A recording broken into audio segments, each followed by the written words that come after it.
Siapapun yang bersama dengan Al-Quran pasti akan dimuliakan oleh Allah. Malaikat yang menurunkan Al-Quran menjadi malaikat yang paling mulia, yaitu adalah malaikat Jibril. Malam ketika Allah menurunkan Al-Quran menjadi malam yang paling mulia, yaitu adalah malam Lailatul Qadar. Bulan Allah menurunkan Al-Quran menjadi bulan yang paling mulia, yaitu adalah bulan Ramadan. Dan laki-laki yang diturunkan kepadanya Al-Quran menjadi laki-laki yang paling mulia, yaitu adalah Rasulullah SAW. Dan disitulah akhirnya kita mendapati bahwasanya siapapun yang ingin meraih dan memperoleh kemuliaan itu cuma satu, bagaimana kehidupannya dibersamakan dengan Al-Quran. Karena siapapun yang bersama dengan Al-Quran pasti akan mulia. Dan Al-Quran itu merupakan mukjizat terbesar yang Allah turunkan pada kehidupan manusia. Mukjizat ini menenggelamkan mukjizat-mukjizat yang lainnya tanpa menafikan bagaimana keutamaan mukjizat yang lainnya. Mukjizat Al-Quran itu mengalahkan mukjizat Nabi Musa dengan tongkatnya yang mampu merubah lautan menjadi daratan.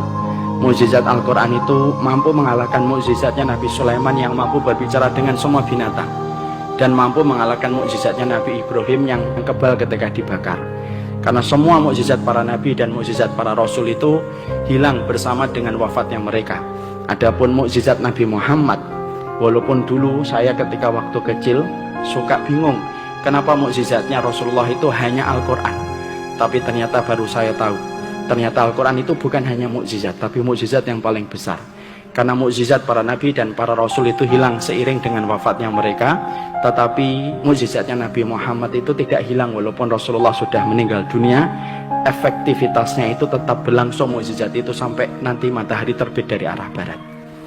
Makanya dari situlah kita akhirnya mengetahui siapapun yang ingin membangun kemuliaan itu dimulai dari Al-Quran yang ditanam di dalam dadanya.